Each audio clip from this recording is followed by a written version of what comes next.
Oui, ça fait énormément plaisir, évidemment, même si je ne cours pas après les récompenses individuelles, mais c'est la reconnaissance de mon travail, bien évidemment, du travail de tout mon staff.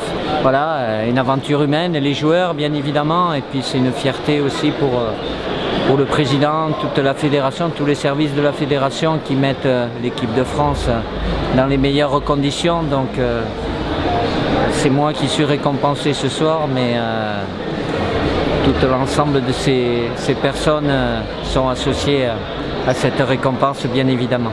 Évidemment que je suis très fier et c'est un honneur de recevoir des récompenses individuelles, mais je change pour rien au monde de ce qu'on a eu ensemble le 15 juillet. C'est la conséquence, évidemment. En étant champion du monde, on est mis en lumière. Je le suis grâce à mes joueurs. C'est le mérite des joueurs avant tout, mais voilà, je suis très fier de mon équipe, de mes joueurs et l'image qu'a pu donner l'équipe de France durant cette Coupe du Monde. Au-delà de la victoire, évidemment, il n'y a rien de plus beau, de plus fort.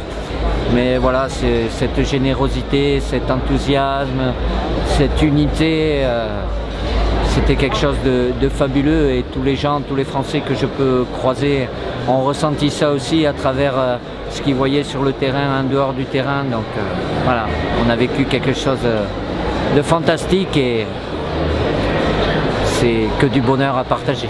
Après, il y avait de sacrés concurrents qui auraient aussi sincèrement mérité. S'il y en a un par-dessus tout, c'est Zizou, bien évidemment, puisque gagner 3 fois consécutivement la Ligue des Champions, mais c'est une année de Coupe du Monde, donc forcément ça a une dimension mondiale encore plus importante. Et Zlatko Zladic, avec qui j'ai pas mal discuté durant tout ce séminaire FIFA, lui aussi, pour un petit pays en nombre de licenciés comme la Croatie, d'arriver en finale, je sais ce que c'est. J'en ai perdu aussi des finales, donc je tenais à le féliciter pour tout ce qu'il a fait de très très bon avant la Coupe du Monde et pendant cette Coupe du Monde. Je suis content pour Raphaël, pour Angie et pour Kylian. Je répète, d'autres auraient pu y être, mais c'est bien, il y a pas mal de Français. J'oublie pas évidemment Reynald Pedros qui a été meilleur entraîneur aussi des féminines. Donc la France était très bien représentée ce soir.